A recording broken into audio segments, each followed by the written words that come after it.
ఇప్పుడు వైసీపీ అంటే అరాచకం, వైసీపీ అంటే విధ్వంసం అని చెప్పినటువంటి వాళ్ళల్లో మీరు కూడా ఒకళ్ళు. జగన్ మళ్ళీ రాకూడదు అని చెప్పింది కూడా మీరే. ఒక రకంగా చెప్పాలంటే Jagan mark politics never again అని.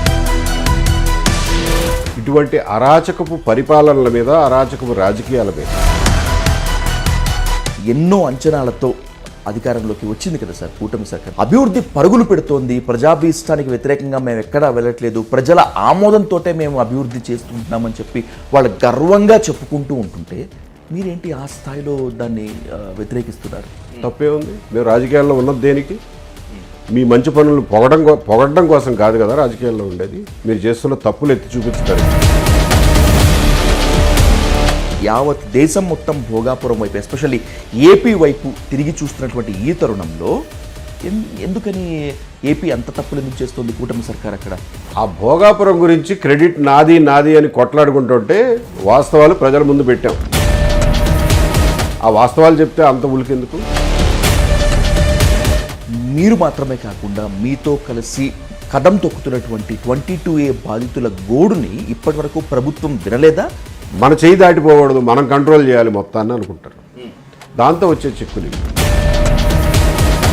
ఏదొచ్చినాయి అన్నా మేము నోటి మాటలు నమ్మం, పేపర్లో రాసినవి అంకెలు నమ్మం. సార్, మీ గన్మెన్స్ని తగ్గించేశారు, బుల్లెట్ ప్రూఫ్ వాహనం తీసేశారు, ఆఖరికి మీ కారు డీజిల్ కూడా కోత పెట్టారు అనేటువంటిది ఉంది. ప్రభుత్వం మీద ధ్వజమెత్తుతున్నాము, రాజకీయాల్లోకి వస్తున్నాము అన్న ఉద్దేశంతోనే తగ్గించారు, తగ్గిస్తున్నారు, ఇంకా కంటిన్యూస్గా నడుస్తారు. టీడీపీలో చేరేందుకు మీరు విశ్వ ప్రయత్నాలు చేశారు అనేటువంటిది ఒక స్టేట్మెంట్. ఆంధ్రప్రదేశ్లో కూటమి సర్కార్పై ఓ స్వరం నిరసన వ్యక్తం చేస్తోంది.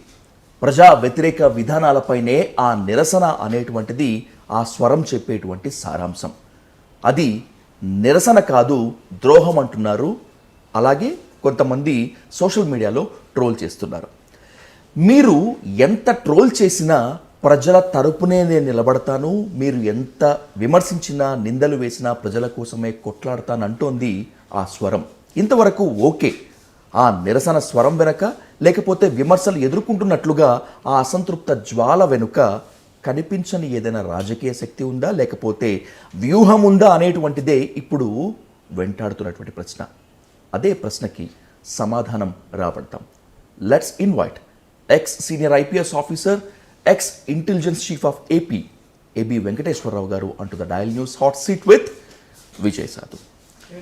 ఏబి సార్, నమస్తే, నమస్కారం, welcome to dial news. Sir, మొదటి నుంచి అంటే మనము ఇప్పటికే చాలాసార్లు ఇంటర్వ్యూస్ చేశాము, చాలా ఓపెన్గా మాట్లాడుకున్నాం. సార్, మొదటి నుంచి ఇంటర్వ్యూస్ అంతా ఒక ఎత్తు, ఇప్పుడు మనం ఇంటర్వ్యూ కూర్చుంది ఒక ఎత్తు. ఎందుకంటే సార్, ఈ మధ్యకాలంలో చాలా కాంట్రడిక్టివ్ స్టేట్మెంట్ అనుకోవాలో, లేకపోతే చాలా డేరింగ్ స్టేట్మెంట్ అనుకోవాలో, ఒక స్టేట్మెంట్ మీ నుంచి విన్నాను.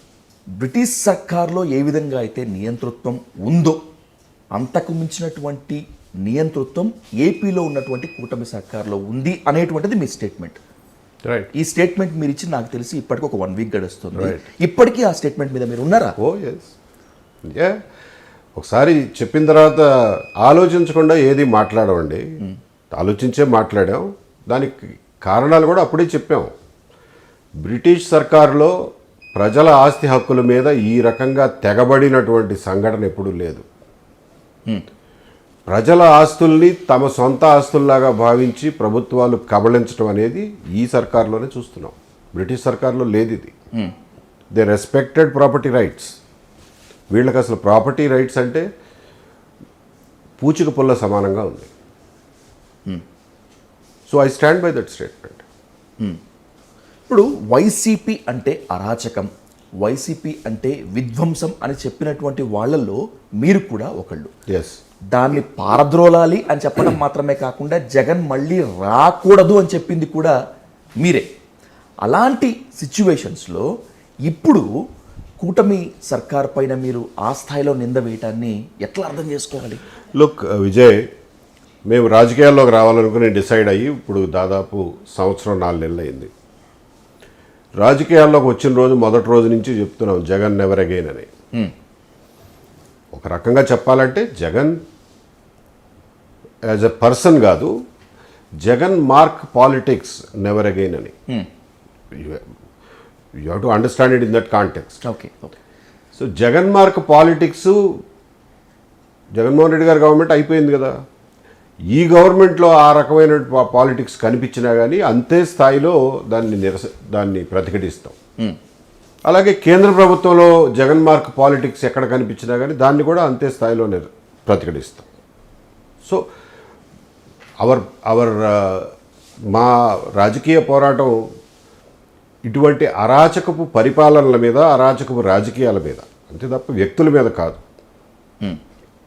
సో అరాచకపు రాజకీయాలు ఎక్కడ కనిపించినా కానీ చేస్తాం. జగన్మోహన్ రెడ్డి దానికి ఒక బ్రాండ్ ఇమేజ్ తెచ్చాడు అరాచక రాజకీయాలకి, అందుకని చెప్పి జగన్ ఎవరికైనా అనాల్సి వచ్చింది. ఎగ్జాక్ట్లీ. వైసీపీ ఆ స్థాయిలో అరాచకం సృష్టించింది, ప్రజాభిష్టానికి వ్యతిరేకంగా వెళ్ళింది కాబట్టే 11 సీట్లు ఇచ్చి పక్కన కూర్చోరు. కరెక్ట్. ఎంతో నమ్మకంతో, ఎన్నో అంచనాలతో అధికారంలోకి వచ్చింది కదా సార్ కూటమి సర్కార్ 164 స్థానాలతో. రైట్. అభివృద్ధి పరుగులు పెడుతోంది, ప్రజాభీష్టానికి వ్యతిరేకంగా మేము ఎక్కడా వెళ్ళట్లేదు, ప్రజల ఆమోదంతో మేము అభివృద్ధి చేస్తుంటున్నామని చెప్పి వాళ్ళు గర్వంగా చెప్పుకుంటూ ఉంటుంటే మీరేంటి ఆ స్థాయిలో దాన్ని వ్యతిరేకిస్తున్నారు? మేము అభివృద్ధి జరిగిన దగ్గర, మంచి పనులు చేసిన దగ్గర, మంచి పనులను మేము ఎప్పుడు విమర్శించడం లేదే. ఎక్కడైతే తప్పులు జరుగుతున్నాయో ఆ తప్పుల్ని ఎత్తి చూపించి వీటిని సరి చేసుకోండి, ఇవి ప్రజలకు మంచిది కాదు, ఇది మంచి పద్ధతి కాదని చెప్తున్నాం. తప్పే ఉంది? మేము రాజకీయాల్లో ఉన్నది దేనికి? మీ మంచి పనులు పొగడడం కోసం కాదు కదా రాజకీయాల్లో ఉండేది. మీరు చేస్తున్న తప్పులు ఎత్తి చూపించడానికే కదా, అదే చేస్తున్నాం. భోగాపురం ఎయిర్పోర్ట్ని అంతర్జాతీయ స్థాయిలో స్టార్ట్ చేయటం మాత్రమే కాకుండా యావత్ దేశం మొత్తం భోగాపురం వైపు, ఎస్పెషల్లీ ఏపీ వైపు తిరిగి చూస్తున్నటువంటి ఈ తరుణంలో ఎందుకని ఏపీ అంత తప్పులు ఎందుకు చేస్తుంది కూటమి సర్కార్ అక్కడ? ఈరోజు మనం మాట్లాడుతున్నటువంటి టైంకి ది ఫస్ట్ ఫ్లైట్ దిగింది సార్ భోగాపురం ఎయిర్పోర్ట్. రైట్ దిగింది, మంచిదే, అందులో తప్పే ఉంది. దాన్నే మేము తప్పు పట్టట్లేదే, ఫస్ట్ ఫ్లైట్ దిగింది దానికి. ఆ భోగాపురం గురించి క్రెడిట్ నాది అని కొట్లాడుకుంటుంటే వాస్తవాలు ప్రజల ముందు పెట్టాం. బాబు క్రెడిట్ మీది ఎవరిది కాదులే, జిఎంఆర్ది, ఆయన కాబట్టి దాన్ని లాక్కొచ్చాడు. ఒకసారి ఇచ్చిన టెండర్లు రద్దు చేయడం, రెండోసారి టెండర్ ఆయనకే రావడం, మధ్యలో జగన్మోహన్ రెడ్డి కాలు అడ్డం పెట్టడం, మళ్ళీ జగన్మోహన్ రెడ్డితో ఒక డీల్ చేసుకోవడం, మళ్ళా ఈ గవర్నమెంట్ వచ్చిన తర్వాత దాన్ని ముందుకు నడిపించడం. అప్పుడు జగన్మోహన్ రెడ్డి గారు ఉన్నప్పుడే 23లో ఆయన డీల్ అయిపోయిన తర్వాత గో హెడ్ ఇచ్చాడు. కొన్ని ప్రాబ్లమ్స్ ఆయన సాల్వ్ చేశాడు, కొన్ని ప్రాబ్లమ్స్ వీళ్ళు వచ్చిన తర్వాత సాల్వ్ చేశారు. మొత్తానికి జిఎంఆర్కి భోగాపురం ఎయిర్పోర్ట్ అప్పజెప్పాలి అనే నిర్ణయాన్ని 2 ప్రభుత్వాలు చాలా జాగ్రత్తగా పాటించినాయి. కాబట్టి క్రెడిట్ మీది ఎవరిది కాదు, జిఎంఆర్ది అని చెప్తున్నాం. ఆ వాస్తవాలు చెప్తే అంత ఉలికెందుకు? ఏపీలో ఉన్న కూటమి సర్కార్ని భోగాపురం ఎయిర్పోర్ట్ ప్రారంభోత్సవానికి ఇంత పూర్తి కావడానికి ది క్రెడిట్ గోస్ టు కూటమి సర్కార్ అని చెప్పారు కదా. అలాంటి సమయంలో మళ్ళీ మీరు జిఎంఆర్ని తెరమి తీసుకుని రావడం అంటే అప్పటికి ఇంకా ఆ మీటింగ్ కాలేదు. నా ఉద్దేశం, నేను చెప్పినట్టుగా ఆ మీటింగ్ కాలేదు. జిఎంఆర్ వాళ్ళ పాపం వాళ్ళు వ్యాపారం చేసుకునే వాళ్ళు ఏం చెప్తారండి? ఏదో గవర్నమెంట్లో ఉన్న వాళ్ళని పొగుడుతారు తప్ప వెళ్ళిపోయిన జగన్మోహన్ రెడ్డి గారిని పొగుడుతారా ఏంటి? లేకపోతే మా గొప్ప వాళ్ళే మేము ఇదంతా చేసుకొచ్చామని చెప్తారా? అంత ధైర్యం చేయరుగా వ్యాపారం చేసుకునేవాళ్ళు. So that is not a contradiction. నేను చెప్పిన వాస్తవాల్లో ఏదైనా తప్పులు ఉంటే చెప్పండి, ఎందుకు ఇన్ని మాటలు? మీరు చెప్తున్న దాని ప్రకారం ఆంధ్రప్రదేశ్లో కూటమి సర్కార్ అంత ప్రజా వ్యతిరేక విధానాలను అమరావతి నిర్మాణం నుంచి మీరు ఇటీవల రైజ్ చేసి చాలా పెద్ద ఇష్యూ చేసినటువంటి 22A ల్యాండ్స్ వరకు అదే స్థాయిలో ఉంటే వైసీపీని కాస్త పక్కన పెడితే మిగతా ప్రతిపక్షాలు కాంగ్రెస్, సిపిఐ, సిపిఎం, ఇతర పార్టీలు మొత్తం అంతా కూడా గర్జించాలి కదా. ఎందుకని వాళ్ళు సైలెంట్ మోడ్లో ఉన్నారు, మీరు మాత్రమే ఎందుకు కదం తొక్కుతున్నారు? అది వాళ్ళ ప్రాబ్లం. వాళ్ళు ఎందుకు ఇంత యాక్టివ్గా లేరు అనేది వాళ్ళని అడగాలి మీరు. వాళ్ళు they could have been little bit more active on public issues. ఎందుకు లేరో తెలియదు కానీ, బట్ జనరలీ మేము చూస్తుంటాం. ఈశ్వరయ్య గారు కానీ, శ్రీనివాస్ గారు కానీ మాట్లాడుతూనే ఉంటారు. షర్మిల గారు కూడా అప్పుడప్పుడు వచ్చి స్టేట్మెంట్లు ఇస్తూ ఉంటారు. బట్ ప్రజాక్షేత్రంలో పెద్దగా వీటి మీద పోరాటాలు చేసిన దృష్టాంతాలు నాకు కనపడలా. ఇంకొకటి, మీరు ఒక మాట అన్నారు, అమరావతి నుంచి 22A వరకు మీరు పోరాటం చేస్తున్నారు. అమరావతి నిర్మాణం మీద మేము ఎప్పుడు వ్యతిరేకించి పోరాటం చేయాలి. అమరావతి నిర్మాణంలో జరుగుతున్నటువంటి లోపాలపై అయితే మీరు గొంతెత్తున్నారు కదా. అమరావతి నిర్మాణంలో లోపాల గురించి కూడా మేము ఇంతవరకు గొంతెత్తలా. Okay. ఎందుకంటే మాకు సఫిషియెంట్ ఎవిడెన్స్ దొరకలేదండి, మేము ఇంకా మెటీరియల్ ఏం కలెక్ట్ చేయలేదు అని చెప్పాం. చాలామంది అడుగుతూ ఉంటారు, అమరావతిలో ఇంత కాంట్రాక్టులు ఇంత అడ్డగోలుగా ఇచ్చారు, మీరు మాట్లాడరేంటి అని. మాకు ఏదైనా ఎవిడెన్స్ దొరికితేనే మాట్లాడతాం, లేకపోతే నోటుకొచ్చినట్టుగా మాట్లాడడానికి మేము అల్లాటప్ప రాజకీయాలు కావు, మాకు సీరియస్ రాజకీయాలు. దానికి బేసిస్ లేకుండా ఏ విషయం గురించి మాట్లాడడం. అలాగే 2వ విడత 3వ విడత భూ సమీకరణ గురించి, కొత్తగా అమరావతిలో కడతామని చెబుతున్నటువంటి ఎయిర్పోర్ట్ గురించి మేము అన్ని వివరాలు తెలుసుకున్న తర్వాత ఒక 6 నెలలు గమనించిన తర్వాత మాత్రమే దాన్ని ఓపెన్గా వ్యతిరేకించాం. సో దానికి ఇవాళకి కట్టుబడి ఉన్నాం. కానీ అమరావతి నిర్మాణంలో ఎటువంటి అడ్డంకులు లేకుండా ముందుకు సాగాలనేది మా ఉద్దేశం.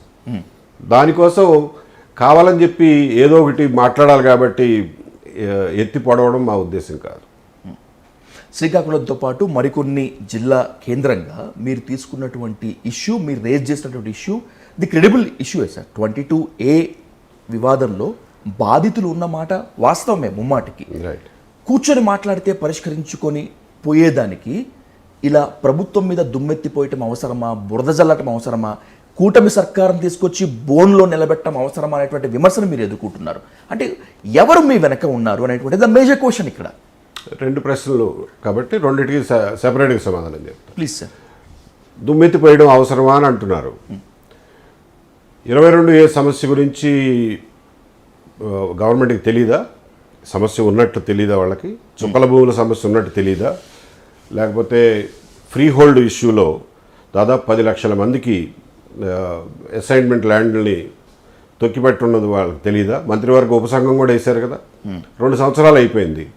దానికి ఒక ఫైనాలిటీ తేవాలన్న విషయం వాళ్ళకి తెలీదా? 22A సమస్యలు వాళ్ళకి తెలీదా? సరే, తెలీదనే అనుకుందాం. మేము మొట్టమొదటిసారో 2వసారో 3వసారో మీటింగ్ పెట్టి తిరుపతి నుంచి స్టార్ట్ చేసాం.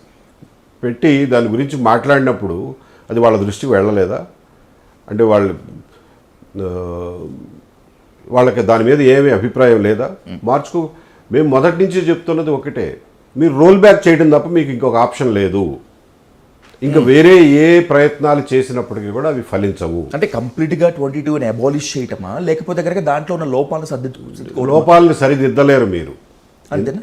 లోపాలను సరిదిద్దలేరు. దట్స్ వై మీరు రోల్ బ్యాక్ 22 అంటున్నాం. మేము చాలా బాధ్యతగా చెప్పామండి ఆ మాట. రోల్ బ్యాక్ 22A అనేది ఏదో స్లోగన్ బాగుంది కదా అని చెప్పింది కాదు. ఇంకా వేరే అవకాశం గవర్నమెంట్ దగ్గర లేదు. ఎందుకంటే లోపాలను సరిదిద్దామంటే ఇప్పుడు 3-4 జీవోలు ఇచ్చారు, 4-5 మెమోలు ఇచ్చారు. ఎవరు దేన్ని ఫాలో అవ్వట్లా. ఓకే. కింద స్థాయి ఎంఆర్ఓలు కానీ కలెక్టర్లు కానీ అది ఫాలో అవ్వరు, ఇంపాసిబుల్. కాబట్టి రోల్ బ్యాక్ చేయడం ఒకటే మీకు పరిష్కారం అని చెప్తున్నాం. రోల్ బ్యాక్ అంటే ఏంటి? 2014 తర్వాత లెటస్ సే ఒక కట్ ఆఫ్ డేట్ తీసుకుందాం. 2014, 13, 2010 ఒక కట్ ఆఫ్ డేట్ తీసుకోండి. It has to be before 2014. Because 2014 ఏప్రిల్లో నాగార్జున రెడ్డి గారి జడ్జిమెంట్ వచ్చింది. కాబట్టి 2014 జడ్జిమెంట్కు ముందు ఏదో కట్ ఆఫ్ డేట్ తీసుకోండి. తీసుకున్న తర్వాత మీరు 22లో చేర్చడానికి ఇచ్చినటువంటి జీవోలు ఏవైతే ఉన్నాయో ఓకే, వాటన్నిటినీ ఒక్క కలం పోటుతో ఆ జీవోల్ని క్యాన్సిల్ చేయండి. Set them aside. ఆ తర్వాత ప్రభుత్వ భూములు మళ్ళీ అన్యాక్రాంతం అవుతాయేమో అని చెప్పి ఆ లిస్టుల్లో ఉన్న వాటిల్లో ప్రభుత్వ భూములని మీరు ఏవైతే అనుకుంటున్నారో వాళ్ళందరికీ నోటీసులు ఇవ్వండి. నోటీసులు ఇచ్చి వాళ్ళు చెప్పేది వినండి. ఓకే, విని కావాలనుకుంటే పెట్టుకోండి 22Aలో. ఇప్పుడు ఫర్ ఎగ్జాంపుల్ ఒక చెరువు ఉందండి. ఒక చెరువుని ఎవడో ఆక్యుపై చేసి ఏదో డాక్యుమెంట్లు పుట్టించి తప్పుడుతనంగా వాళ్ళు దానికి పట్టాలు తెచ్చుకున్నారు. పట్టాలు కాదు, రిజిస్ట్రేషన్లు మీద రిజిస్ట్రేషన్లో ఒక 10 రిజిస్ట్రేషన్లు అయినాయి. అంత మాత్రం చేత చెరువు కాకుండా పోదు. ఒరిజినల్ చెరువుని రిస్టోర్ చేయాలి అనుకున్నారనుకోండి, ఆ చెరువుకి ఆక్యుపై చేసిన వాళ్ళకి నోటీసులు ఇవ్వండి. అరే బాబు, ఇది చెరువు కదరా, మీరు ఎట్లా వ్యవసాయం చేస్తున్నారు, ఈ చెరువుని ఎందుకు మూసేశారు అని. ఫర్ ఎగ్జాంపుల్ కొన్ని చోట్ల ఉన్నాయి. గన్నవరం పక్కన ఒక చెరువు ఉంది, అజ్జంపూడి దగ్గర, ఇక్కడ అజ్జంపూడి అనుకుంటా, అజ్జంపూడి చెరువు ఉంది. ఆ చెరువు ఈ కాలువలు వచ్చిన తర్వాత ఆ చెరువు అసలు వాడడం మానేశారు. అదిగాక అర్బన్ స్ప్రాల్ అయిన తర్వాత అక్కడేమి అసలు వ్యవసాయ భూమి లేదు. చెరువు ఎందుకు ఉంచుతారు? వ్యవసాయం చేయడానికి ఉంచుతారు, ప్లస్ గ్రౌండ్ వాటర్ పెరగడానికి ఉంచుతారు, లేకపోతే రన్ ఆఫ్ వాటర్ని స్టోర్ చేయడానికి ఉంచుతారు. అసలు అక్కడ ఏం చెరువు లేదు, అంత మట్టం అయిపోయింది. ఆ చెరువు కింద ఉన్నటువంటి భూములన్నింటినీ కూడా మీరు అర్బన్ ఏరియాస్ కింద కన్సిడర్ చేస్తున్నారు. ఆ చెరువులో మళ్ళీ పట్టాలు ఇచ్చారు. ఆ పట్టాలని ఇచ్చిన తర్వాత మళ్ళీ ఇవాళ 22A పెట్టారు. ఆ చెరువుని రిస్టోర్ చేయలేరు మీరు, ఇట్స్ ఇంపాసిబుల్. ఓకే, అట్లాంటి వాటిని మీరు డెసిషన్ తీసుకుని వదిలేయండి కావాలంటే. అలాగే ఫర్ ఎగ్జాంపుల్ రేపు యాక్చువల్గా మేము వెళ్తున్నాం అమరావతికి. నవలూరు అని ఒక విలేజ్ ఉంది. Okay sir. బ్రిటిష్ వాళ్ళు ఉన్నప్పుడు 1907లో ఒక 30 ఎకరాలని చెరువు అన్నారు. అది తెలిసి రాశారో తెలియక రాశారో, కొన్ని పొరపాట్లు కూడా జరిగి ఉండొచ్చు. కానీ అది ఎప్పుడు చెరువుగా ఉన్నట్టుగా దాఖలాలు లేవు. అక్కడ ఎప్పుడు నీళ్లు నిలబడినట్టుగా, నీళ్లు స్టోర్ చేసినట్టుగా దాఖలాలు లేవు. అది ఫ్లాట్ ల్యాండ్. అదే బ్రిటిష్ ప్రభుత్వం 1920-30లో ఆ 30 ఎకరాల్లోనే చాలామందికి పట్టాలు ఇచ్చింది. ఎకరన్నర 2 ఎకరాలు అట్లా అసైన్మెంట్ ల్యాండ్లు ఇచ్చారు. అవన్నీ ఇవాళ చెల్లుబాటు అయ్యే పట్టాలే. 1907 రికార్డు చూసి ఆ 30 ఎకరాలని తీసుకొచ్చి వీళ్ళు చెరువు అని చెప్పి గవర్నమెంట్ ల్యాండ్ కింద డిక్లేర్ చేసుకున్నారు. ఓకే, ఆ 30 ఎకరాలు చాలామంది ఇళ్ళు కట్టుకున్నారు. కొన్ని ఓపెన్ ప్లాట్స్ ఉన్నాయి ఇంకా కట్టుకోనివి. వాటన్నిటికీ ఏదో లోకల్ పంచాయతీ లేఅవుట్ పర్మిషన్లు అవి తీసుకున్నారు. సో ఇవాళ దాన్ని చెరువు అనడానికి వీలు లేదు మనకి. It's not possible. సో అట్లాంటి చెరువులు వదిలేయండి. లేదు, మిగిలిన చెరువులు, నిజంగా వాడకంలో ఉన్న చెరువులు, ఉపయోగపడే చెరువులు, అవసరమైన చెరువులు ఏవైతే ఉన్నాయో వాటిని రిస్టోర్ చేసుకోండి, నోటీస్ ఇచ్చి తీసుకోండి. అసలు ఎంతసేపు అనేది గవర్నమెంట్ తలుచుకుంటే గవర్నమెంట్ ల్యాండ్ను ప్రొటెక్ట్ చేయడం ఎంతసేపు అని. గ్రామంలో సచివాలయం ఉంది, మీకు విఆర్ఓలు ఉన్నారు, ఎంఆర్ఓలు ఉన్నారు, ఆర్ఐలు ఉన్నారు, రెవెన్యూ ఇన్స్పెక్టర్లు, వీళ్ళందరూ ఉండగా అసలు ఒక గవర్నమెంట్ ల్యాండ్ అన్యాక్రాంతం ఎట్లా అవుతుందండి చెప్పండి. వాళ్ళకి ఎవ్వరికి తెలియకుండా రాత్రి భూమి ఏమన్నా ఎత్తుపోతాడా? సో ఎంతసేపు వాళ్ళందరూ తగులుకుంటే గవర్నమెంట్ భూముల్ని, నిజమైన గవర్నమెంట్ భూముల్ని ఐడెంటిఫై చేసి వాటిని వెనక్కి తీసుకోవడం ఎంతసేపు? దానికోసం అని చెప్పి 15 లక్షల ఫ్యామిలీస్ని మీరు ఇబ్బంది పెట్టాల్సిన అవసరం ఏంటి? అది మేము చెప్పేది. మీరు మాత్రమే కాకుండా మీతో కలిసి కదం తొక్కుతున్నటువంటి 22A బాధితుల గోడుని ఇప్పటి వరకు ప్రభుత్వం వినలేదా? విన్నా కూడా పక్కన పెట్టేసిందా? విన్నట్టుగా నటిస్తున్నారు. బట్ సమస్య ఏంటంటే విజయ్ గారు, నేను అడ్మినిస్ట్రేషన్లో పనిచేశాను కాబట్టి నాకు తెలుసు. సార్, సమస్య ఏంటంటే గవర్నమెంట్ ఏదైనా విధానపరమైన నిర్ణయం తీసుకోవాలంటే దానికి అడ్వైజ్ చేసేవాళ్ళు ఆ చుట్టూ ఉండే ఐఏఎస్ ఆఫీసర్లు వాళ్ళు ఉంటారు. వాళ్ళు ఇలాంటి వాటిని పడనివ్వరు, అంత ఈజీ సొల్యూషన్స్ని పడనివ్వరు. ఏ సొల్యూషన్ అయినా వాళ్ళ చేతుల్లోంచి జరగాలి, వాళ్ళ కంట్రోల్లో జరగాలి అనుకుంటారు. ప్రజలకి సులభమైనటువంటి సొల్యూషన్ వాళ్ళు సజెస్ట్ చేయరు. కానీ రాజకీయ నాయకులకి ఆ గ్రహింపు ఉండాలి. మీరు చెప్పేది వింటే మేము పోతావా రాజకీయంగా, మీరు పక్కన కూర్చోండి, ముందు నాకు ఈ 15 లక్షల మంది వాళ్ళ దీంతో సఫర్ అవుతున్నారు అని అంటే వాళ్ళకి ఇమీడియట్గా రిలీఫ్ ఇవ్వడం ఎలాగా అది చెప్పండి. వాళ్ళు ఏదో చెప్తున్నారు, రోల్ బ్యాక్ అంటున్నారు. రోల్ బ్యాక్ చేస్తే వచ్చే నష్టం ఏంటో చెప్పండి మీరు అని చెప్పి అడగాలి వాళ్ళని చెప్పమనండి నష్టం ఏంటో. మీరు దానికి కన్విన్స్ అయితే మీరు బయటకు వచ్చి మీ రెవెన్యూ మినిస్టర్ గారి ద్వారానో, ఇంకొకరి ద్వారానో, లేకపోతే పార్టీ అధికార ప్రతినిధుల ద్వారానో రోల్ బ్యాక్ చేస్తే ఇవండి ప్రాబ్లమ్స్, అందుకని రోల్ బ్యాక్ చేయట్లేదు, దీన్ని వేరే రకంగా సాల్వ్ చేయడానికి ట్రై చేస్తున్నాం అని చెప్పండి. అది చేయట్లేదుగా. They don't want to acknowledge the problem itself. అసలు ఈ సమస్య ఉంది అని గుర్తించడానికే రిఫ్యూజ్ చేస్తున్నారు. దాదాపు 2 ఏళ్ళు అవుతోంది ఏపీలో కూటమి సర్కార్ అధికారంలోకి వచ్చి. 23 లక్షల కోట్ల పెట్టుబడులు, అదే స్థాయిలో ఉద్యోగాలు వచ్చాయని చెప్పి అనేక చోట్ల బహిరంగ సభలు పెట్టి ముఖ్యమంత్రి గారు, డిప్యూటీ చీఫ్ మినిస్టర్ గారు, అలాగే కీలకమైనటువంటి నారా లోకేష్ గారు చెప్తూ ఉంటే మీరేంటి సార్ అసలు ప్రజల సమస్యల పట్ల, అభివృద్ధి పట్ల కూటమి సర్కార్కు చిత్తశుద్ధి లేదని చెప్పంటారు? మేము యాజ్ ఎ టోల్డ్ యూ సీరియస్గా పనిచేసేవాళ్ళం, ఊరికే నోటికి వచ్చిన మాటలు మాట్లాడేవాళ్ళం కాదు. దీనికి కూడా నేను సీరియస్గానే సమాధానం చెప్తా. 23 లక్షల పెట్టుబడులు రాలేదని మేము చెప్పం, ఓకే, ఉద్యోగాలు రాలేదని మేము చెప్పం. కాకపోతే మా దగ్గర డేటా లేదు. డేటా ఉన్నది గవర్నమెంట్ దగ్గర కదా. అవును. సో గవర్నమెంట్ ఆ 23 లక్షల్లో ఎన్ని లక్షలు యాక్చువల్గా స్పెండ్ చేశారు, ఎన్ని లక్షలు యాక్చువల్గా ఫీల్డ్లో పెట్టుబడి పెట్టారు, ఒక లిస్టు ఇమ్మనండి, అథెంటికేటెడ్గా ఒక శ్వేతపత్రం అనండి, లేకపోతే ఒక అఫీషియల్ కమ్యూనికేషన్ అనండి, ఇమ్మనండి, మనందరం తెలుసుకోవచ్చు. రెండోది, ఎన్నో ఉద్యోగాలు ఇచ్చామంటున్నారు, ఇన్ని లక్షలని ఇప్పటి వరకు చెప్పలా. మీరు చెప్పిన దాని ప్రకారం చాలా ఉద్యోగాలు వచ్చినాయి అంటున్నారు. గ్రామాల వారీగా ఎన్ని ఉద్యోగాలు వచ్చినాయి, లేకపోతే టౌన్ల వారీగా, వార్డుల వారీగా ఎన్ని ఉద్యోగాలు వచ్చినాయి ఒక లిస్ట్ ఇమ్మనండి. ఎంతమందికి ఉద్యోగాలు వచ్చినాయో ఈ పెట్టుబడుల వల్ల. రెగ్యులర్గా వచ్చే ఉద్యోగాలు ఎలాగో వస్తాయి కదా, అవి కాకుండా వీళ్ళు తెచ్చిన పెట్టుబడుల వల్ల వచ్చిన ఉద్యోగాలని లిస్ట్ ఇమ్మనండి. ఇంతమందికి ఉద్యోగం వచ్చిందండి, ఒక్కొక్కళ్ళు పేర్లు అక్కర్లా పని, ఇంత జీతాలతో ఇన్ని ఉద్యోగాలు వచ్చినాయి అని చెప్పి ఒక లిస్ట్ ఇమ్మనండి, మన అందరికీ తెలుస్తుంది కదా. So in the absence of that ఏది వచ్చినాయి అన్నా మేము నోటి మాటలు నమ్మం, పేపర్లో రాసినవి అంకెలు నమ్మం, దానికి అథెంటిసిటీ ఉండాలి.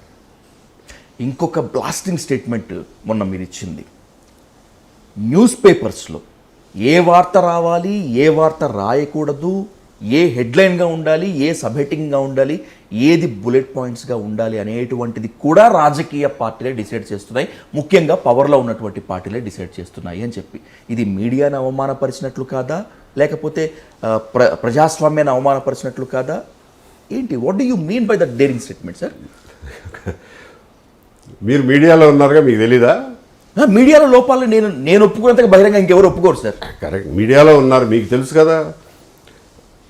ఇవాళ సాక్షి పేపర్ గురించి మీకు తెలుసు, అది యాక్చువల్గా పుట్టిందే అవినీతిలో, పెరిగేదే అవినీతిలో. ఆ అవినీతిని పర్పెచువేట్ చేయడం కోసమే అహోరాత్రాలు కష్టపడి పనిచేస్తుంటుంది.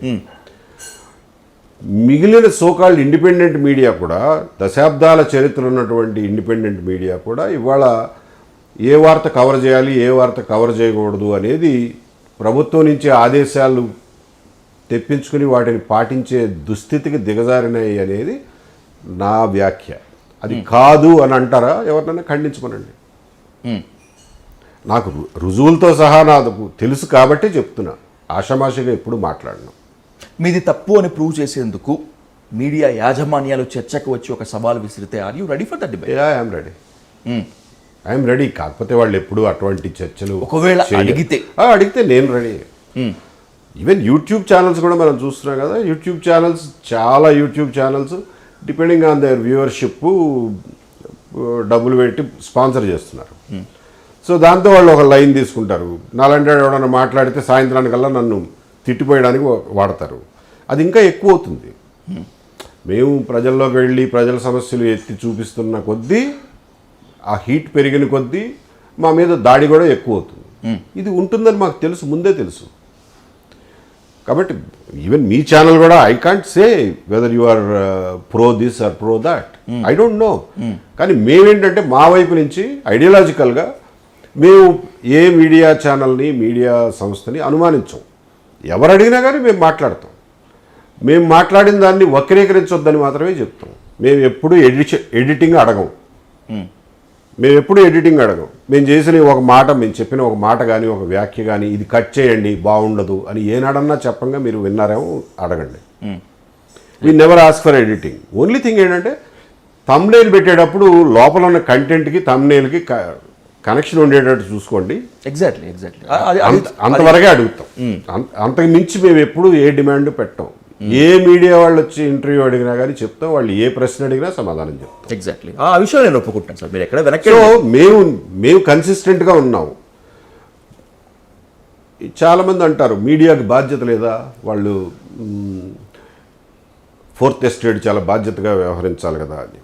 కరెక్ట్, వ్యవహరించాలి బాధ్యతగా. న్యూస్ పేపర్లు అంటే మీరు కనీసం డబ్బులు ఇచ్చి కొనుక్కుంటున్నారు, 6 రూపాయలు 7 రూపాయలు ఇచ్చి కొనుక్కుంటున్నారు. దానికి తగినటువంటి వాల్యూ, అందులో కొంత నిజాయితీ ఉండాలని మీరు కోరుకోవడంలో తప్పు లేదు, as a customer, as a paying customer. కానీ మీరు ఇంటర్నెట్లో వచ్చే యూట్యూబ్ ఛానల్స్కి మీరు ఏమైనా పే చేస్తున్నారా? ఏం చేయట్లేదుగా. కాబట్టి మీరు ఫ్రీగా వాళ్ళు ఇచ్చే కంటెంట్ని తీసుకుంటున్నారు. తీసుకున్నప్పుడు ఆ కంటెంట్ పరిశుద్ధంగా ఉండాలి అని అంటే వాళ్ళకి యూట్యూబ్లో వచ్చే అడ్వర్టైజ్మెంట్లు వల్ల పొట్టగడవకపోవచ్చు, వాళ్ళ సంస్థ నడవకపోవచ్చు. అందుకని వాళ్ళు ఏదో ఒక పార్టీతో స్పాన్సర్షిప్ తీసుకుని ఉండొచ్చు. దాన్ని నేను మానవతా హృదయంతో అర్థం చేసుకోగలను. వాళ్ళు బ్రతుకు తెరువు కోసం చేస్తున్నటువంటి పని. అందులో జర్నలిజం చెయ్యాలనే తపన ఎంత ఉందో, బ్రతికుండాల్సిన అవసరం, ఫ్యామిలీని పోషించాల్సిన అవసరం కూడా అంతే స్థాయిలో ఉంది. కాబట్టి I can sympathise with them. నేననేది ఏంటంటే వీక్షకులకి మీకు ఫ్రీగా వచ్చే కంటెంటు, ఏ కంటెంట్ పడితే అది మీరు అబ్జార్బ్ చేసేసుకుని బీపీలు పెంచుకోవాల్సిన అవసరం లేదు. మీరు మీ బుర్ర వాడాలి, కొంత మీరు విచక్షణ వాడాలి. ఇతను చెప్పే దాంట్లో నిజం ఉండే అవకాశం ఉందా లేదా, మనకు ఏమన్నా కొత్త విషయం చెప్తున్నాడా, చెప్పిన విషయానికి ఏమైనా ఆధారాలు ఇస్తున్నాడా. ఆధారాలు లేని విషయాలను మీరు పక్కన పెట్టేయండి. వాళ్ళ అభిప్రాయాలని, ఒపీనియన్స్ని మీకు నచ్చితే తీసుకోండి, లేకపోతే పక్కన పెట్టేయండి. అంతే తప్ప నువ్వు 100% ప్రజల కోసం ఫ్రీగా పనిచేయాలి అని అంటే పెళ్ళమెళ్ళ డేటా పోషిస్తాడు. సో కొంతమంది కాంప్రమైజ్ అవ్వచ్చు. We have all our sympathies to them. ఫ్రీగా కంటెంట్ తీసుకునే వీక్షకులకి కొంత బాధ్యత ఉంటుంది. దాన్ని ఇంటర్ప్రిట్ చేసుకోవడం, చెత్తను వదిలేయడం, మంచిని తీసుకునే బాధ్యత మనది. ఆంధ్రప్రదేశ్లో ప్రధాన ప్రతిపక్షం మేమే అంటోంది వైసీపీ. కోర్స్ అది ప్రధాన ప్రతిపక్షంగా గుర్తించడం లేదు కూటమి సర్కార్, అందుకే వాళ్ళు అసెంబ్లీకి కూడా వెళ్ళటం లేదు. Sir, according to your point, YCP ఆంధ్రప్రదేశ్లో ప్రతిపక్ష పాత్రని పోషిస్తోందా లేదా? లేదు. అసలు ఇవాళ ఆంధ్రప్రదేశ్లో ప్రతిపక్షం అంటూ లేదు. రెండూ కలిసిమెలిసి పనిచేసుకుంటున్నాయి. ఇది చాలా biggest statement sir. I consistently making this statement. వైసీపీని వ్యతిరేకించి వైసీపీని ధ్వంసం చేసి కదా వచ్చింది కూటమి సర్కారు అధికారంలోకి. మళ్ళీ వాళ్ళిద్దరు కలిసి ప్రయత్నం చేయటం ఏంటి? వాళ్ళు అలా డెసిషన్ తీసుకున్నారు. అలా చేస్తారని మనం ఊహించలా. ఓకే, బట్ అలా చేస్తున్నారు. Sir, can you name some incidents? ఇదిగో వీళ్ళిద్దరూ ఇక్కడ కొలాడ్ అయ్యారు, ఇదిగో వైసీపీ టీడీపీ దొందే అంటానికి మీ దగ్గర ఆధారాలు ఏంటి? ఓకే, షిరిడి సాయి ఎలక్ట్రికల్స్కి ఇచ్చినటువంటి కాంట్రాక్టులు అప్పుడు ఎలా నడిచినాయో ఇప్పుడు కూడా అలాగే నడుస్తున్నాయి. 100% కాంట్రాక్టులు ఒకళ్ళకే, 50% రేట్లు ఎక్స్ట్రా, ఎవడో మాట్లాడడానికి వీల్లేదు. ట్రాన్స్ఫార్మర్ల కాడి నుంచి, లైన్ లాగడం కాడి నుంచి, దెన్ ఈవెన్ ఎర్త్ పైపులు సప్లై చేసేదాకా కూడా మోనోపలి. ఓకే, షిరిడి సాయి ఎన్ని 100 కోట్లు 1000 కోట్లు తినేస్తున్నారో మనం ఊహించగలం. మేము కోర్టులో కేసు కూడా వేసాం కాబట్టి, విత్ సాక్ష్యాలతో పాటు వేసాం కాబట్టి చెప్తున్నాం. దాని గురించి ఏం మాట్లాడదు సాక్షి పేపర్? ఎందుకు మాట్లాడదు? ప్రతిపక్షం అయినప్పుడు మాట్లాడాలి కదా. పోలవరంలో పనుల్లో నాణ్యత విషయంలో కొంత అనుమానం ఉందండి, అంతర్జాతీయ నిపుణులు చెప్పింది వీళ్ళు పాటించట్లేదు అని చెప్పి మేము నెత్తి నోరు మోదుకుంటున్నాం. దాదాపు సంవత్సరం నుంచి మాట్లాడుతున్నాం. సరే, మేము చెప్పింది వాళ్ళు రాయమని మేము అడగం. వాళ్ళంతటా వాళ్ళు కొంత వర్క్ చేసి దాని మీద రాయాలి కదా. ప్రతిపక్షం అన్నప్పుడు రాయాలి కదా. పోలవరం ఎంత ఇంపార్టెంట్ ప్రాజెక్టు. మేము మాట్లాడటం ఏంటి, మీరు ఎందుకు మాట్లాడరు? ప్రతిపక్షం అనుకునే వాళ్ళు ఎందుకు మాట్లాడట్లేదు చెప్పండి? చేయట్లేదు కదా. మాట్లాడటం లేదా, ఆశించినంత స్థాయిలో మాట్లాడటం లేదా, అసలు మాట్లాడట్లా. ఈ అంతర్జాతీయ నిపుణులు చెప్పిన నాణ్యతా ప్రమాణాలు పాటించటం లేదు అన్న విషయం నేను ఇంతవరకు సాక్షి పేపర్లో ఎక్కడ చదవలే. Okay sir. Okay, AMR mining దోపిడీ, జగన్మోహన్ రెడ్డి గారు మొదలెట్టినటువంటి దోపిడీని వీళ్ళు చక్కగా ఇంకా పటిష్టంగా కొనసాగిస్తున్నారు. దాని గురించి ఒక్కరోజు కూడా రాయరు, ఒక్కరోజు కూడా మాట్లాడరు. 22 అనేది సమస్య, దాని గురించి ఒక్కరోజు మాట్లాడరు. ఎందుకు మాట్లాడట్లేదు? ఎందుకంటే ఇద్దరు కలిసి పని చేసుకుంటున్నారు, ఇద్దరు కలిసి పంచుకుంటున్నారు కాబట్టి. మరి ప్రతిపక్ష పాత్ర ఎక్కడ పోషిస్తున్నావు? ప్రతిపక్ష పాత్ర ఏమిటి నీకు? ఏమీ ఆధారాలు లేకుండా హైకోర్టులో కూడా కొట్టిపారేసిన కేసును పట్టుకుని డిఎస్సిలో అక్రమాలు అని చెప్పి రోజుకు ఒక తమాషా చూపించటమా? What are you doing? Circus చూపిస్తున్నారా ప్రజలకి? మేమేదో ఉన్నాం, మేము ప్రతిపక్షంగా ఉన్నామని చెప్పుకునే ప్రయత్నం చేస్తున్నారా? You are doing a show. You are not doing politics here. ఇది లాలూచి పాలిటిక్స్. ఇది హైకోర్టులో కేసు కొట్టేసిన తర్వాత డిఎస్సి గురించి ఎట్లా మాట్లాడతావు నువ్వు? ఆధారాలు లేకుండా. ఆధారాలు ఉన్నాయని చెప్పి కోర్టుకు వెళ్ళావు, హైకోర్టు సెట్ ఆధారాలు లేవు అని. నీకు అవసరమైతే సుప్రీంకోర్టుకి వెళ్ళు, లీగల్ ఫైట్ చేయాల్సి వస్తే సుప్రీంకోర్టుకి వెళ్ళు. లేని చెత్త కేసుని పట్టుకుని ఆళ్ల రామకృష్ణారెడ్డి గారు సుప్రీంకోర్టు దాకా వెళ్తాడు. అభిషేక్ మను సింఘ్వితో వాదిస్తారు. ఓకే, ఇది అమరావతి అసైన్మెంట్ ల్యాండ్ల మీద పెట్టిన కేసు గురించి. అభిషేక్ మను సింఘ్వి రోజు 30 లక్షలు ఛార్జ్ చేస్తాడు ఆయన. ఆయన్ని వాదిస్తాడు. కానీ డిఎస్సిలో ఇన్ని అక్రమాలు జరిగినాయి అంటే నువ్వు సుప్రీంకోర్టుకి వెళ్ళడానికి నీకు లాయర్ దొరకలేదా? ఓకే, డిఎస్సిలో అక్రమాలు జరిగాయని చెప్పి వైసీపీ రాజకీయ లాభం కోసమే ఇరుకున పెట్టేందుకే వాదిస్తుంది అని అనుకుందాం సార్. Okay. కానీ కొంతమంది ఇదిగో మేము ఈ డిఎస్సి వల్ల నష్టపోయాము, మేము ఉద్యోగం కోల్పోయామని చెప్పి వాళ్ళు కూడా వచ్చారు కదా, వాళ్ళని ఏమనుకుందాం?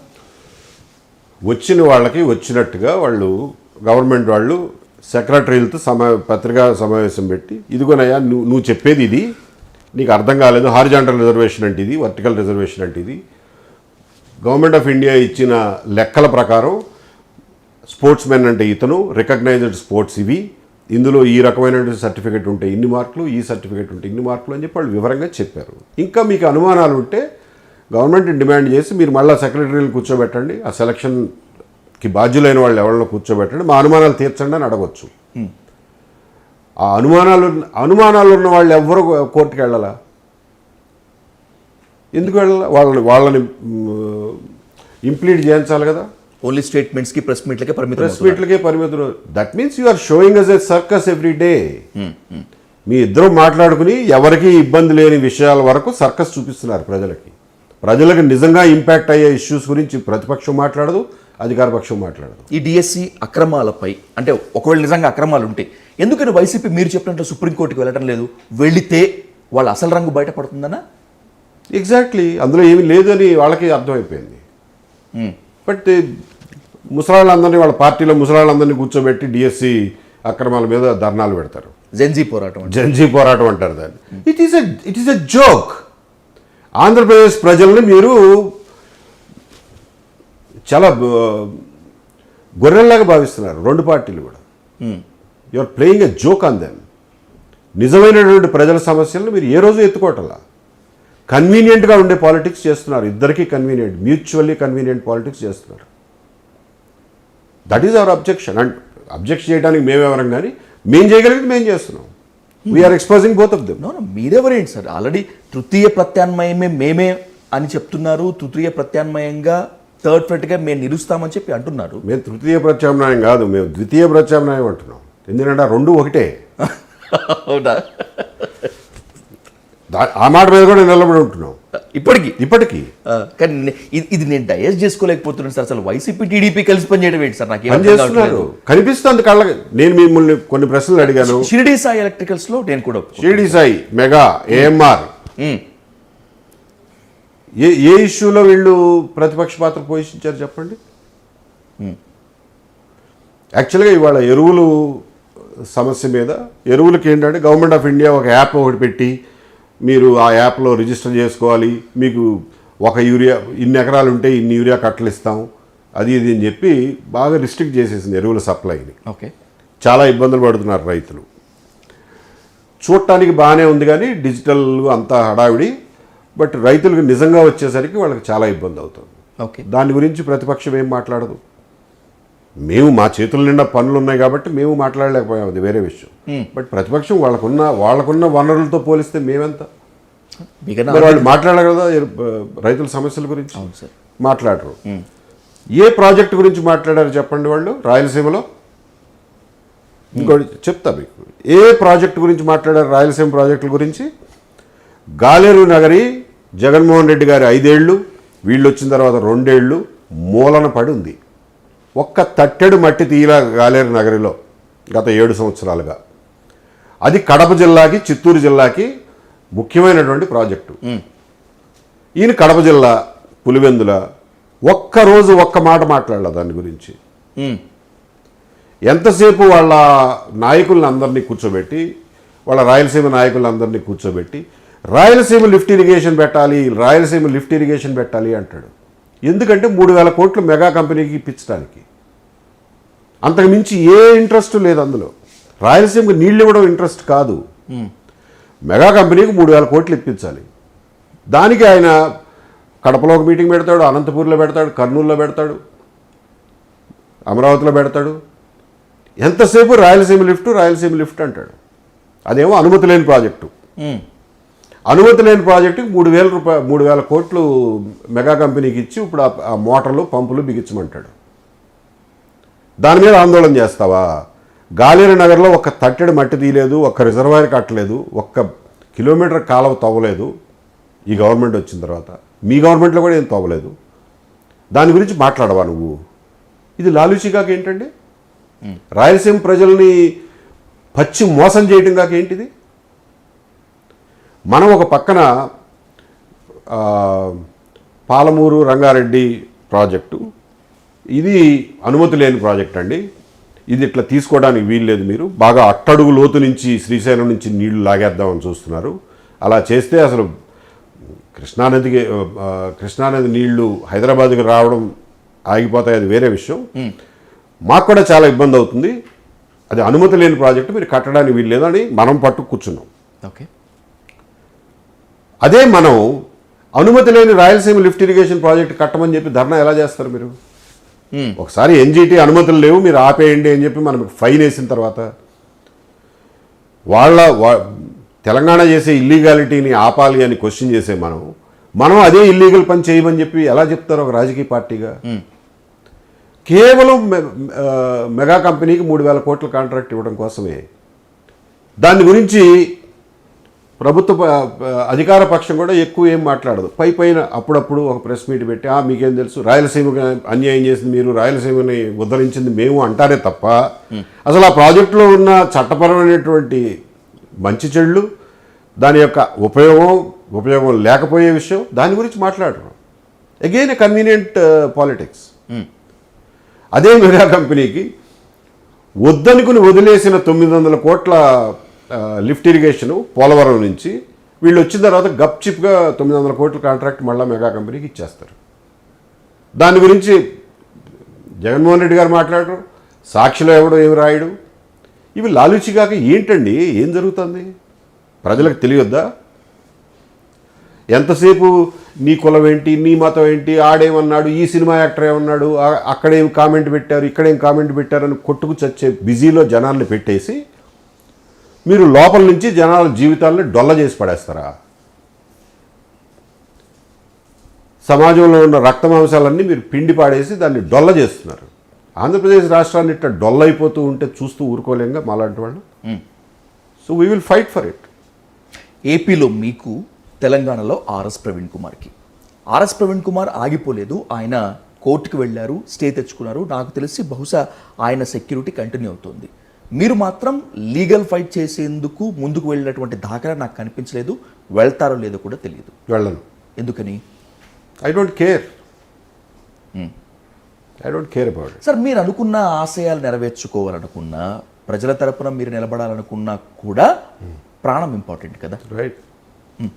రైట్ తీసుకుంటే తీసుకోమనండి. నేను కాకపోతే ఇంకొకళ్ళు చేస్తారు ఈ పని. నేను ఒక్కడనే ఉన్నా ఏంటి భూమిని ఉద్ధరించేది? నానంటే ఇంకొకళ్ళు పుట్టుకొస్తారు. ఎంతమందిని చంపగలరు? So I'm not bothered about that. I will never go to court and claim. అవసరం. టీడీపీలో చేరేందుకు మీరు విశ్వ ప్రయత్నాలు చేశారు అనేటువంటిది ఒక స్టేట్మెంట్. నేనే చెప్పా, విశ్వ ప్రయత్నం కాదు, అదే నేనే చెప్పా. Sir, let me complete. మీరే చెప్పారు, వాస్తవమే.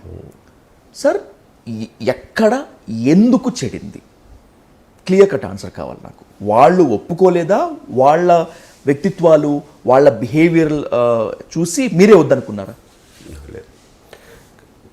It's a very simple issue. అందులో పెద్ద భూతద్దం పెట్టి చూడాల్సిన అవసరం ఏమి లేదు. నేను రాజకీయాల్లోకి వద్దాం అనుకున్నప్పుడు మనకు ఆల్రెడీ టీడీపీ ముద్ర పడింది కదా, మరి సరే అది ఒక పార్టీ, ఎస్టాబ్లిష్డ్ పార్టీ కదా, ఎస్టాబ్లిష్డ్ పార్టీలో పనిచేస్తే దానికి ఉండే అడ్వాంటేజెస్ దానికి ఉంటాయి, నేను కంట్రిబ్యూట్ చేయగలిగింది కూడా యాంప్లిఫై అవుతుంది అన్న ఉద్దేశంతో ముందు వాళ్ళకు ఆఫర్ చేశాను.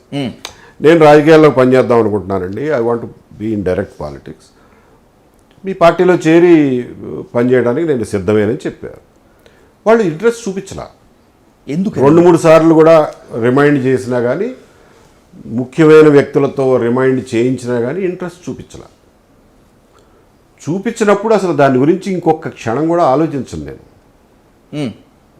ఎందుకు చూపించలేదు, ఎవరు అడ్డుపడ్డారు, లేకపోతే ఎందుకు నన్ను వద్దనుకున్నారు అని ఒక్క క్షణం కూడా ఆలోచించడం. ఓకే, వాళ్ళకి ఇంట్రెస్ట్ లేకపోతే అసలు నేను ఎందుకు దాని గురించి ఆలోచించాలి? ఎనివే రాజకీయాలు చేయడానికి ఒక పార్టీ ఉంటే ఒకరు మంచిది ఒక చెడు, బయట ఉంటే ఒక మంచి ఒక చెడు. ఓకే, బయట ఉండి అదే పని చేసుకుందాం అని చెప్పి బయటకు వచ్చేసాం. సింపుల్. దాని గురించి అనాలిసిస్ ఎందుకు మీకు? టీడీపీ తర్వాత మిగతా రాజకీయ పార్టీలన్నింటినీ వదిలేశారా, లేకపోతే బయట ఇంకొక ప్రచారం జరుగుతోంది టీడీపీ మీద కోపంతో జగన్మోహన్ రెడ్డికి దగ్గరయ్యేందుకు ప్రయత్నం చేశారు అని చెప్పి ఆనాడు మాత్రమే కాకుండా ఈ మధ్య కాలంలో ఎప్పుడన్నా జగన్మోహన్ రెడ్డి గారిని కలిశారా? జనం ఎట్లా ఉంటుందంటే ఇప్పుడు ఎలా ఎన్ని కాన్స్పిరసీ థియరీలు బయటికి తీసుకొస్తారంటే వీడు అసలు ఇప్పుడు కాదండి 2014-19లోనే జగన్మోహన్ రెడ్డికి అమ్ముడు పోయాడు. ఓకే, అందుకనే వివేకానంద రెడ్డి మర్డర్ కేసు బయటికి తీలా. అలాగే చాలా పనుల్లో గవర్నమెంట్ని తప్పుదారి పట్టించాడు. మీరు గెలుస్తున్నారు, బ్రహ్మాండమైన మెజారిటీతో గెలుస్తున్నారు అని చెప్పి వాళ్ళని తప్పుదారి పట్టించాడు. వీడు అప్పటి నుంచే వాళ్ళ పేరోల్లో ఉన్నాడండి అనేంత కాన్స్పిరసీ స్థాయికి కూడా వెళ్ళిపోయారు. నిజమే సార్. ఏముందో ఆలోచించడానికి నోటికి వచ్చిందో ఆలోచించవచ్చు. సో తర్వాత మరి కలవాలి కదండి, మీరు మీరు మీరు చెప్పిన స్టోరీ అతకాలుగా డాట్స్ కనెక్ట్ అవ్వాలి, అతికి సావు అవి. మరి అదే నిజమైతే 19-24 మధ్యలో జగన్మోహన్ రెడ్డి నాకు ఏదో ఒక రకమైన అకామిడేట్ చేయాలిగా, ఏం చేయలేదుగా. మళ్ళీ అప్పుడు సస్పెండ్ చేసి నానా యాగి చేశాడు కదా. యాక్చువల్గా ఈ went all out to dismiss చేయడానికి ఆయన చెయ్యని ప్రయత్నాలు లేవు. లీగల్ ఫైట్ చేయకపోతే అసలు మీరు అవుట్. ఆయన ఢిల్లీలో తనకున్న పలుకుబడి మొత్తాన్ని ఉపయోగించాడు నా మీద డిస్మిస్ చేయడానికి, కానీ కుదరలా సంహవ్. చివరికి సివిసిని కూడా మేనేజ్ చేసి తీసుకొచ్చారండి వీళ్ళు. ప్రాసిక్యూషన్ ఆర్డర్స్ నిమిషాల మీద సివిసి దగ్గర కుప్పలు పడి ఉంటాయి పెండింగ్. సెంట్రల్ విజిలెన్స్ కమిషన్ నా మీద నాకు ప్రాసిక్యూషన్ ఆర్డర్స్ ఇవ్వాలంటే హోమ్ మినిస్ట్రీ కేసుని సివిసికి రిఫర్ చేయాలి. సివిసి వాళ్ళ దగ్గర 100 కేసులు ఉంటాయి. ఓకే, వాళ్ళు మొదట్లో ఏమన్నారంటే మేము వరుస పెట్టి చూస్తామండి, సీరియల్లో వస్తాము, పాత కేసులు ముందు హ్యాండిల్ చేస్తాము, కొత్త కేసు ఇది రీసెంట్ కేసు కదా అన్నారు. నేను క్యాట్లో పిటిషన్ వేసిన తర్వాత వాళ్ళ శక్తియుక్తులు అన్నీ ఉపయోగించి సివిసిలో నా ఫైల్ కింద ఉన్నదాన్ని పైకి దించి వారం రోజులే ఖచ్చితంగా వారం రోజుల్లో నా మీద ప్రాసిక్యూషన్ ఆర్డర్స్ తీసుకొచ్చారు. కాకపోతే అన్ఫార్చునేట్లీ ఆ ప్రాసిక్యూషన్ ఆర్డర్స్ వాళ్ళ చేతికి వచ్చేసరికి క్యాట్లో ఆర్డర్ బయటకు వచ్చేసింది. ఓకే. సో అందుకని దానివల్ల ఉపయోగం జరగల. మళ్ళీ అదే ప్రాసిక్యూషన్ ఆర్డర్ చూపించి ఛార్జ్షీట్ వేశారు. సరే, క్యాట్ ఇచ్చిన ఆర్డర్ మీద హైకోర్టుకి వెళ్ళారు. లేదు క్యాట్ ఆర్డర్ని ఇంప్లిమెంట్ చేయడానికి వీల్లేదు అని హైకోర్టు పక్కన పెట్టేసింది. వాళ్ళ మాట వినలా, ఇట్ వాజ్ డిస్మిస్డ్. అప్పుడు చచ్చినట్టు నాకు లాస్ట్ డే నాడు వాళ్ళు పోస్టింగ్ ఇవ్వాల్సి వచ్చింది. సో ఇవన్నీ జరగవుగా నేను నిజంగా జగన్మోహన్ రెడ్డి పేరోల్లో ఉంటే. కాబట్టి ఆ స్టోరీ అతకదు. కరెక్ట్. ఇప్పుడు జగన్మోహన్ రెడ్డితో ఏదో లాలూచి పడినట్టున్నాడు, వీడికి ఏదో పేమెంట్ ఇచ్చినట్టున్నాడు, లేకపోతే ఏదో డీల్ కుదిరినట్టుంది అని చెప్పి రకరకాలుగా ఊహిస్తూ ఉంటాను. జగన్మోహన్ రెడ్డితో డీల్ కుదిరితే జగన్ ఎవరగైనా ఎందుకు మొదలవుతాను నేను? ఇప్పటికి కూడా మీరు అదే స్టాండ్ మీద ఉన్నా కదా, మరి అది అతికి సావట్లేదుగా. నేను మాట్లాడిన ఏ ఇంటర్వ్యూలో కానీ ఏ ప్రెస్ కాన్ఫరెన్స్లో కానీ జగన్మోహన్ రెడ్డి గారు చేసినటువంటి తప్పుల్ని ఎత్తి చూపకుండా ఎప్పుడైనా ఉన్నానా? సర్వసాధారణంగా ప్రభుత్వం ప్రజాభీష్టానికి వ్యతిరేకంగా వెళుతూ ఉంటే దానికోసం ఆ గళంని మరింతగా బలపరిచేందుకోసం ప్రతిపక్షం సాయం తీసుకుంటాం. సహాయం కాకపోయినా గొంతు అరవించుకొని అనుకుందాం సార్. ఈ ఐడియాలజికల్ వార్లో ఎక్కడా కూడా వైసీపీతో ఇప్పటి వరకు కలవలేదా? ఇక ముందు కూడా కలవరా? కలవలేదండి, ఎప్పుడు కలవలేదు. ఐడియాలజికల్ వార్లో అసలు వాళ్ళతో కలిసే సమస్య లేదు.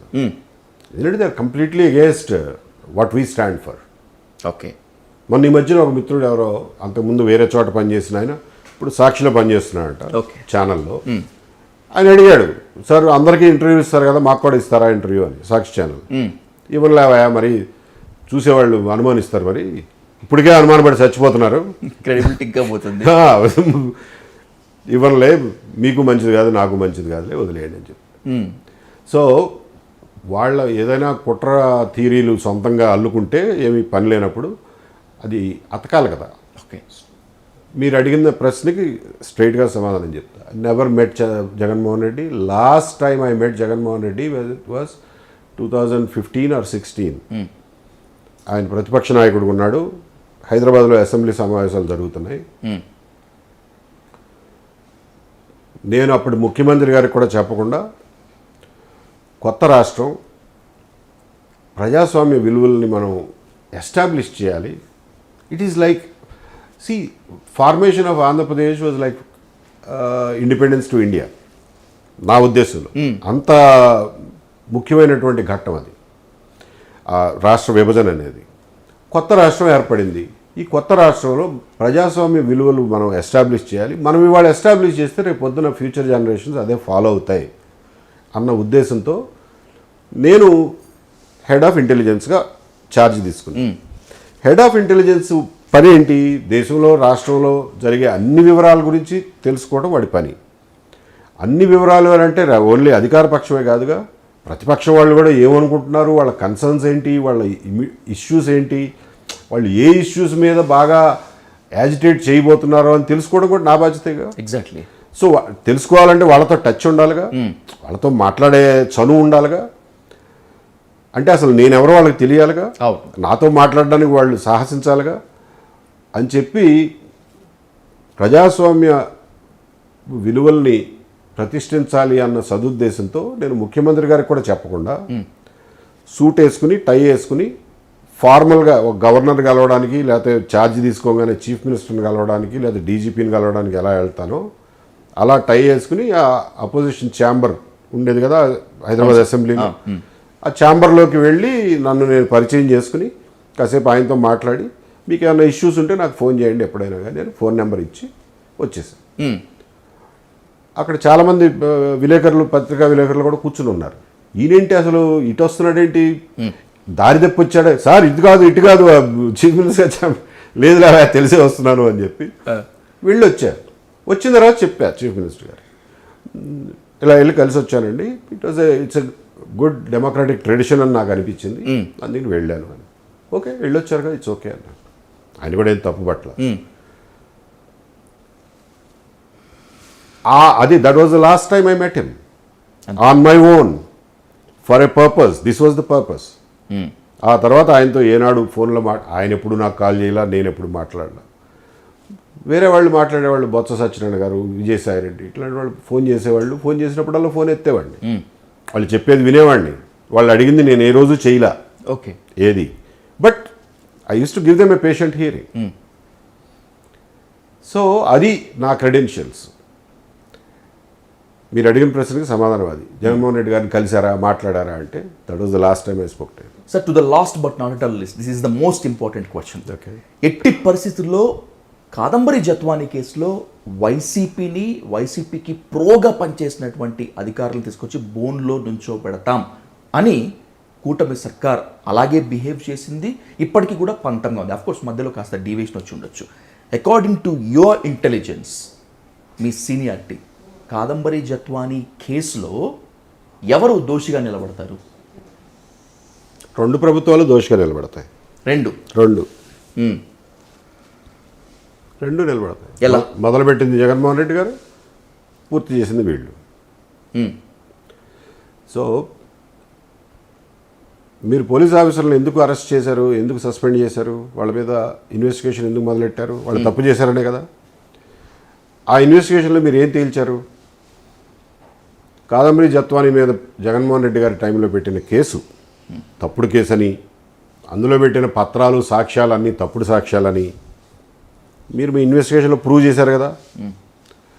మరి అదే సాక్ష్యాలు, అవే పత్రాలతో ఇవాళ కాదంబరి మీద ఎలా మీరు ఛార్జ్షీట్ వేశారు? ఆమెకు అగేన్స్ట్ ఛార్జ్షీట్ ఎలా వేశారు? మరి ఆ పత్రాలు నిజమైనయా, తప్పుడువా? ఆ పత్రాలు నిజమైనవి అయితే మీరు ఆ పోలీస్ ఆఫీసర్లని హరాస్ చేయడం తప్పు కదా. ఒకవేళ అవి తప్పుడువి అయితే కాదంబరి మీద పెట్టిన ఛార్జ్షీట్ తప్పుడుది కదా. ఎందుకు చేస్తున్నారు ఇది? You are contradicting yourself. ఎవరు సమాధానం చెప్పట్లా ఇప్పటి వరకు అఫీషియల్గా కానీ అన్అఫీషియల్గా కానీ ఎవ్వరూ మాట్లాడలా. రెండిటికి అనుసంధానమైన అంబికా దర్బార్వత్ ఏంటంటే జిందాల్. That's all. ఇంకే కారణం లేదు. అంటే ఈ కేసు డిసైడ్ చేయబోయేది అటు కూటమి కాదు, ఇటు వైసీపీ కాదు, కీలకంగా ఉన్న సాక్ష్యాలు కాదు, ఓన్లీ సజ్జన్ జిందాల్ అనే. That's all. అంతేనా? అంతే, క్లియర్. ఓవరాల్గా బలిపశువు కాబోయేది ఎవరు సార్ ఇక్కడ? కాదంబరి జత్వానీనా? కాదంబరి జత్వానీయే బలిపశువు. ఎందుకంటే పోలీస్ ఆఫీసర్లు చేసింది చాలా ఎగ్రిజియస్ మిస్టేక్. మీరు ఇప్పటికైనా సపోర్ట్ చేయరు? నేను పోలీస్ ఆఫీసర్లు చేసిన దాన్ని నేను ఇప్పటికీ సపోర్ట్ చేయను. వాళ్ళు చేసింది చాలా ఘోరమైన తప్పు. ఏదో జిందాల్ అడిగితే జగన్మోహన్ రెడ్డి చెప్తే మీరు ఇవన్నీ చేస్తారా? ఎందుకు చేస్తారా? ఐపీఎస్ ఆఫీసర్లు అయ్యండి ఎందుకు చేస్తారు? ఎందుకు చేయాలి? చేయకపోతే ఏమవుతుంది? ఆ బోర్డు పోస్టింగ్ ఓడగొడతారు. పోతే పోనీ. దీనికోసం ఇంత అరాచకం చేయాల్సిన అవసరం ఉందా? మీ మనస్సాక్షులు లేవా మీకు? మీ ఫ్రెండ్స్కి మీ ఇంట్లో వాళ్ళకి ఏం సమాధానం చెప్పుకుంటారు రేపొద్దున? జగన్మోహన్ రెడ్డి చెప్పాడు మేము ఆ ఒత్తిడికి లోనై చేసామని చెప్పుకుంటారా? So you should. ఇప్పుడు ఐపీఎస్ ఆఫీసర్లకి ఐఏఎస్ ఆఫీసర్లకి ఇంత గౌరవం, ఇంత భద్రత సర్వీస్ రూల్స్ ప్రకారం కానివ్వండి, ఆర్టికల్ 311 ప్రకారం కానివ్వండి, సెక్యూరిటీ, జాబ్ సెక్యూరిటీ ఇచ్చింది ఎందుకు?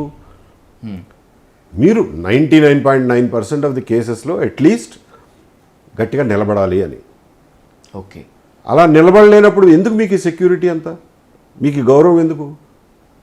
ఎంటైర్ సర్వీస్కి గౌరవం పోతుంది కదా. ఎగ్జాక్ట్లీ.